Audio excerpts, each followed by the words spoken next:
Boa noite, candidata. Muito bem-vinda ao Jornal da Globo. A nossa entrevista tem 30 minutos que começam a ser contados a partir de agora. Boa noite, Renata. Quero começar com Previdência, porque a sua campanha é uma das que defendem a reforma, consideram necessária. Mas o seu programa é vago sobre o que fazer. Vou citar 3 pontos. Defende que exista uma idade mínima, mas não diz qual. Defende migrar para o sistema de capitalização, mas não diz o custo disso, não estima o custo disso. E eliminar privilégios de quem ingressou no serviço público antes de 2003, mas também não diz quais. A senhora pode esclarecer quais privilégios? Primeiro, a necessidade da reforma da Previdência. Ela é importante, fundamental, porque nós temos um déficit da Previdência, temos um país que está endividado e ela é necessária. E quando nós tratamos da reforma da Previdência, nós estamos considerando algumas questões que já estão contempladas no nosso programa.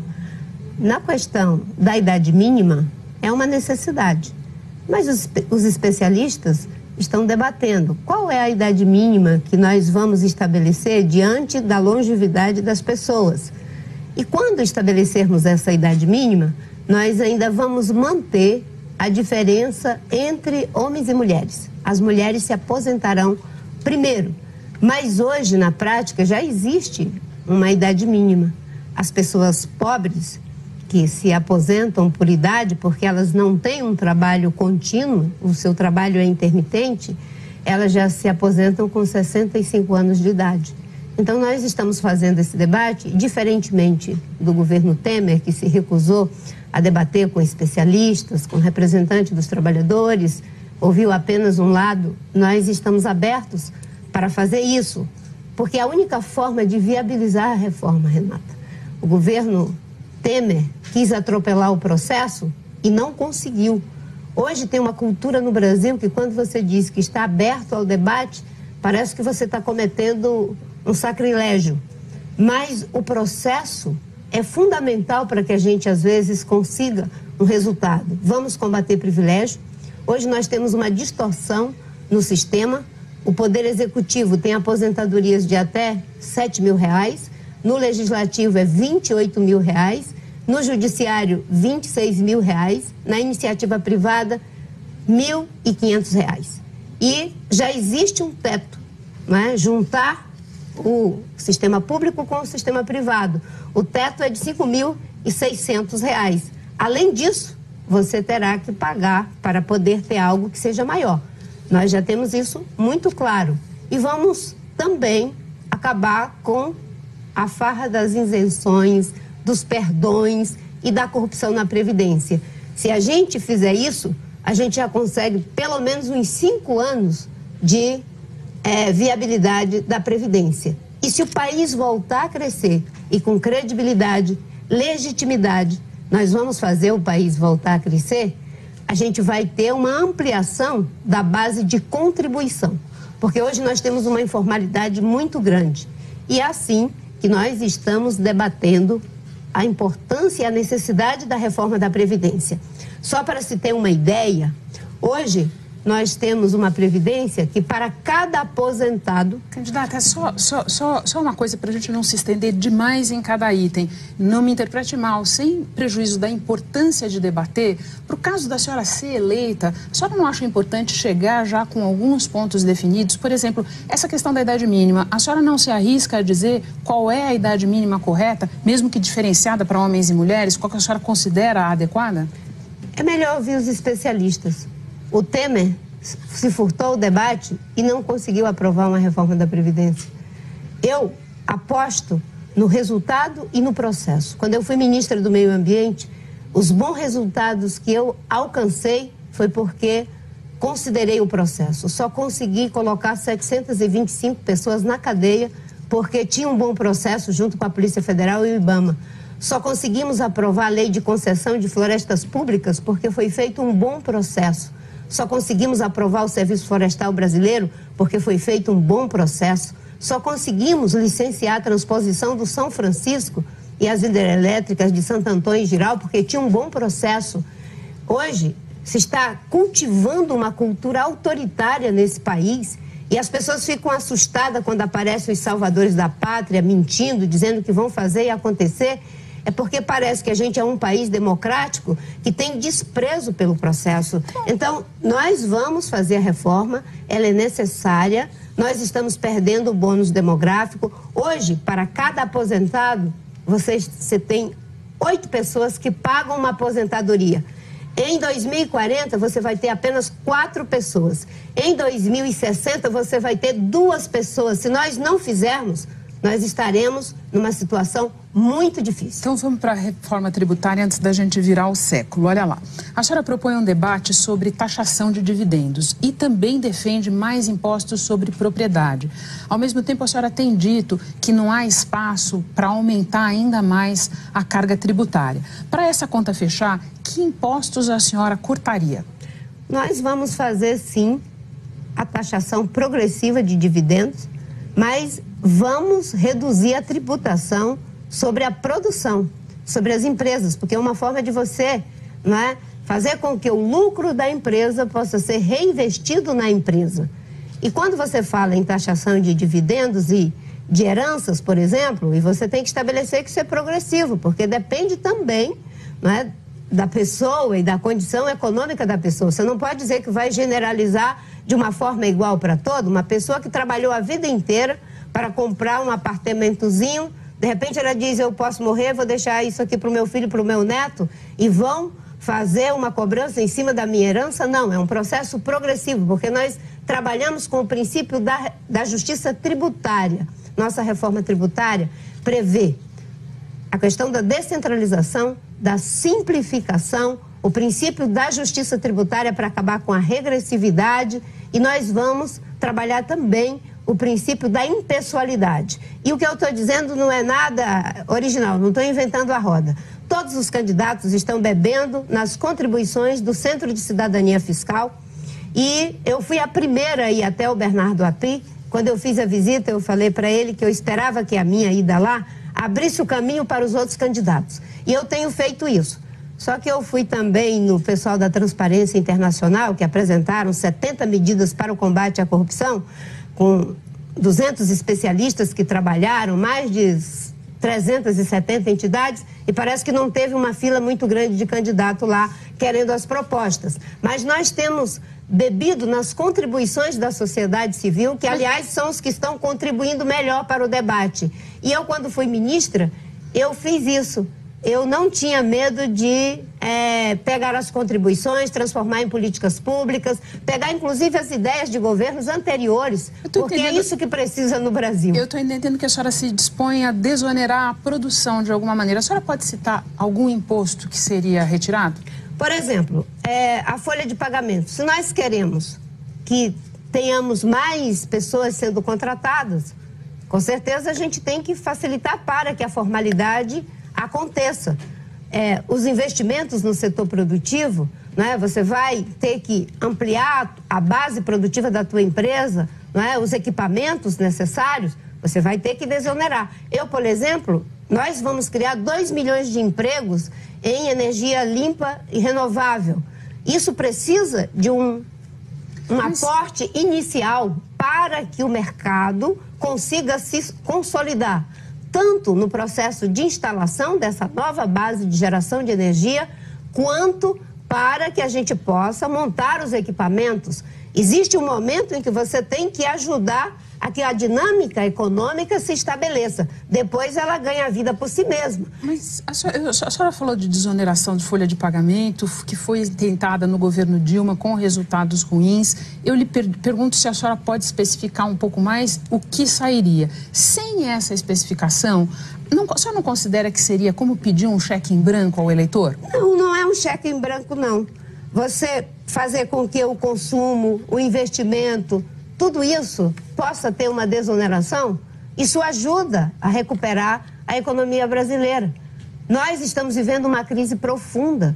Não existe cheque em branco. Cheque em branco foi o que dado para Dilma e para o Temer em 2014, em que eles diziam que o Brasil estava divino, maravilhoso, que não precisava fazer nada, era só continuar do jeito que estava e que o Brasil ia ficar cor-de-rosa. E nós estamos vivendo a crise.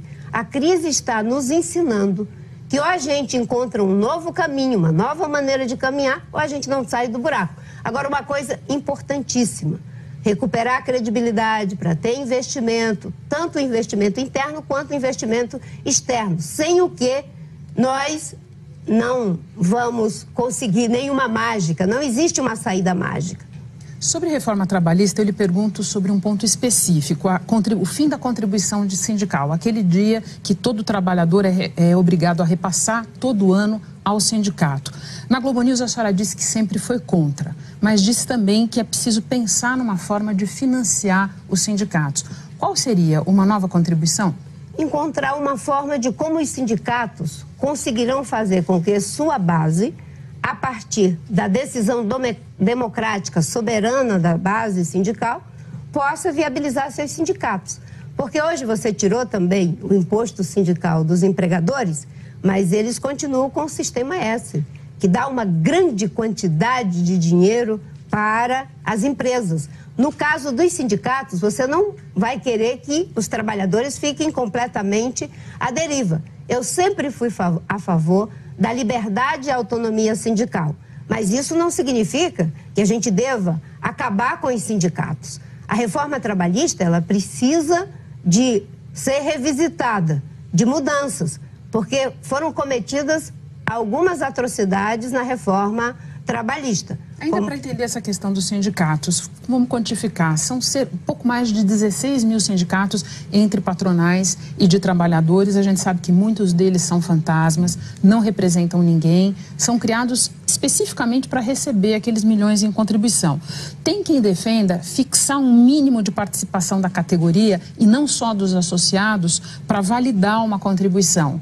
Qual é a sua posição sobre isso? A minha posição é que os sindicatos, eles precisam dar retorno para a categoria.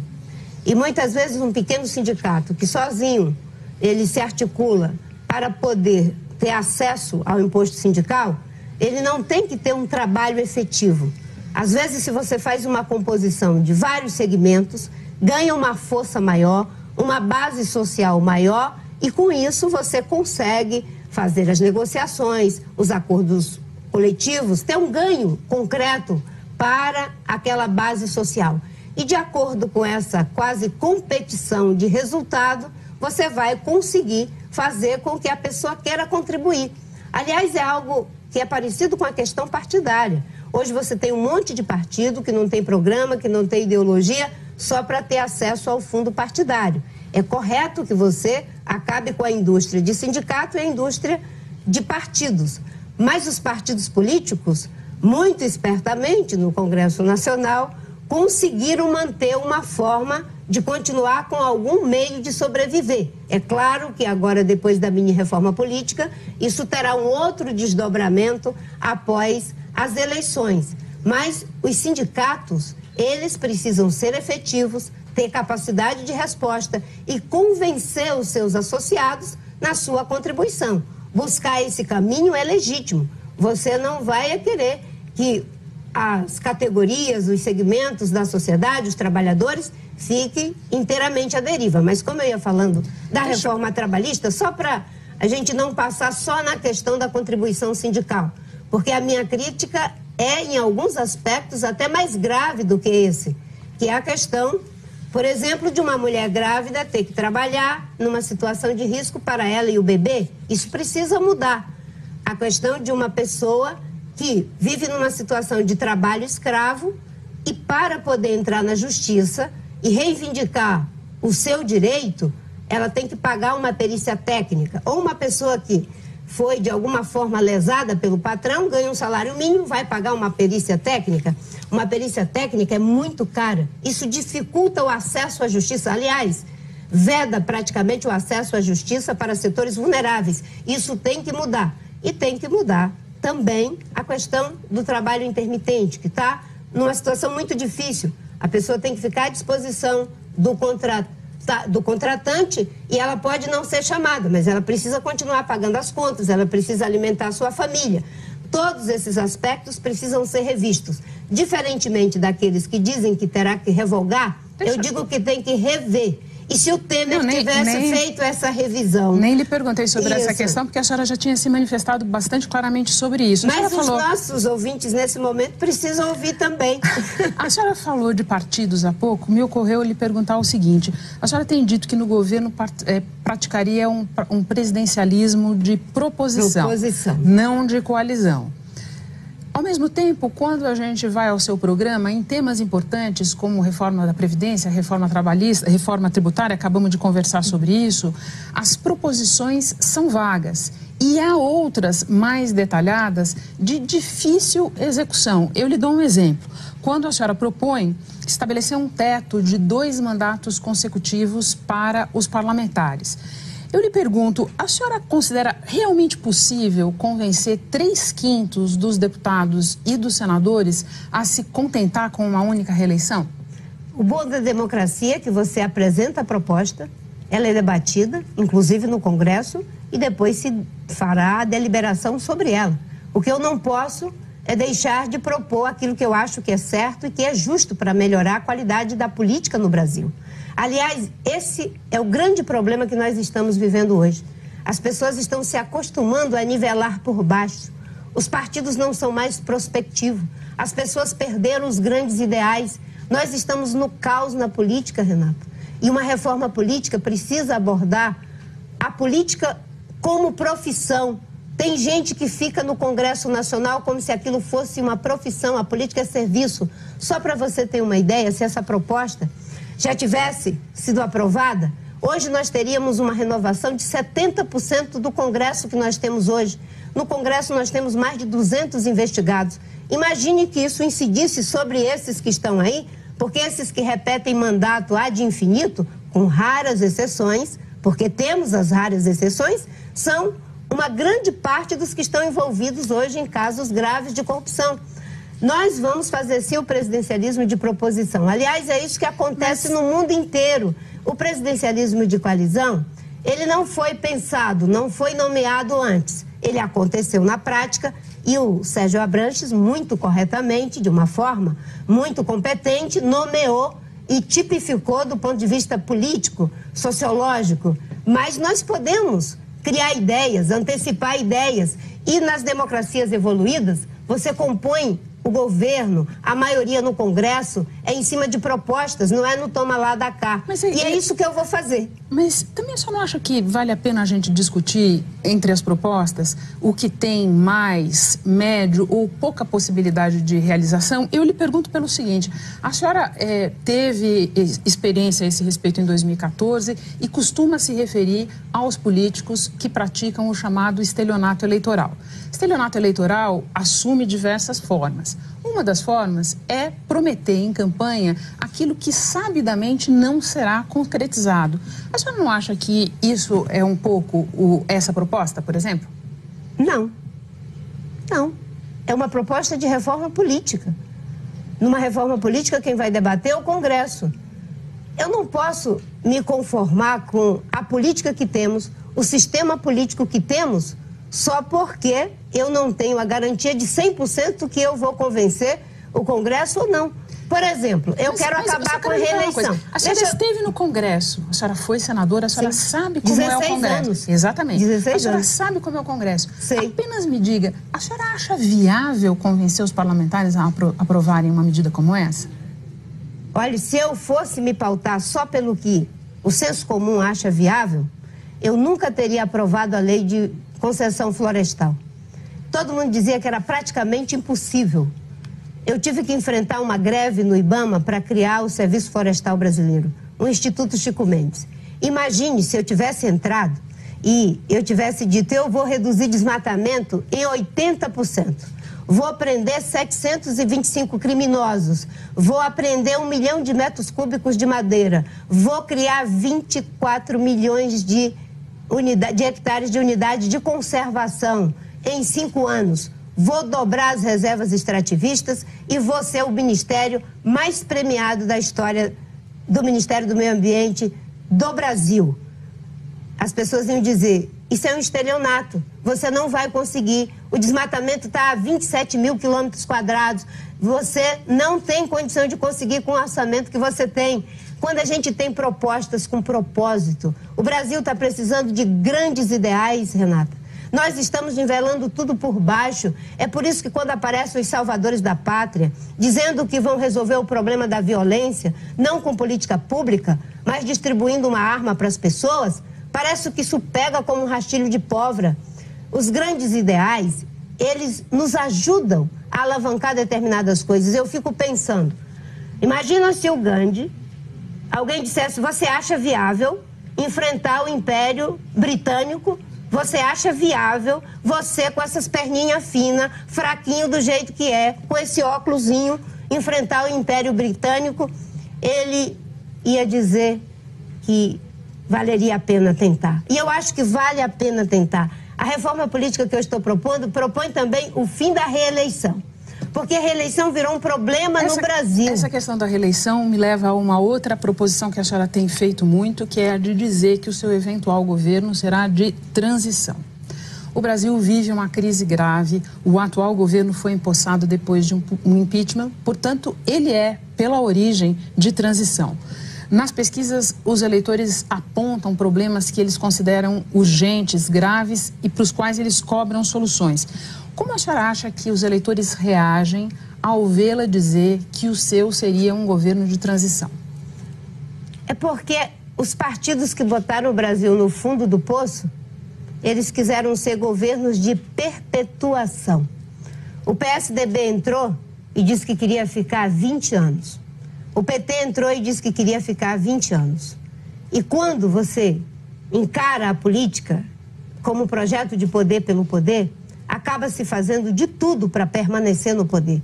Eu estou dizendo que quero ficar 4 anos, para que a gente encontre um outro caminho, uma outra maneira de caminhar. Eu encaro política como serviço. Eu quero unir o Brasil. E desde 2010 que eu estou dizendo isso, Renata. Se eu ganhar, eu vou governar com as melhores pessoas dos partidos, da sociedade, da academia, dos empresários. Porque é um governo que quer estabelecer um novo patamar, ele só consegue fazer isso se ele sinalizar para a sociedade que a alternância de poder é um valor na democracia. Eu tenho que ter políticas boas que funcionem, mas que funcionem independente de eu estar no governo, de ser o meu partido. No Brasil, na América Latina, as pessoas fulanizam as políticas, não institucionalizam as políticas. Nesse caso não se trata de fulanizar. Eu lhe pergunto porque as palavras têm um peso. Sim, sim. Transição embute a ideia de administrar uma crise, então, preparando o terreno, deixa eu lhe dizer, preparando o terreno para que o governo seguinte, ele sim governe de uma maneira plena. Seria esse o seu papel na presidência? O meu papel na presidência é recuperar credibilidade, legitimidade, tirar o país da crise econômica, da crise social, da crise política e da crise de valores que estamos vivendo. Nós estamos à beira de um esgarçamento, a polarização PT, PMDB, com o PSDB, com o PMDB, ficando com quem está do lado do poder, ou quem tem expectativa de poder, levou o Brasil para o fundo do poço. Então vamos mudar a palavra. Eu concordo com você que a palavra tem força, não é? E as pessoas nem querem saber o conteúdo. Um governo de 4 anos, porque eu não quero reeleição. Eu quero um governo de 5 anos a partir de 2022, para quem vier. Não tenho apego ao poder pelo poder. Aliás, eu aprendi isso com grandes homens da história. Se o Mandela tivesse assumido a presidência da República da África do Sul e dissesse eu vou me perpetuar no poder, ele teria ficado até morrer. Mas como um homem de grande visão, um estadista, ele teve um mandato e ajudou a África do Sul a seguir seu caminho, encontrar o seu caminho. Nós nos perdemos, Renata. Grandes partidos, o PMDB ajudou a reconquistar a democracia, se perdeu em projeto de poder pelo poder. O PSDB deu uma grande contribuição ajudando esse país a sair da crise econômica com o Plano Real, se perdeu em projeto de poder pelo poder.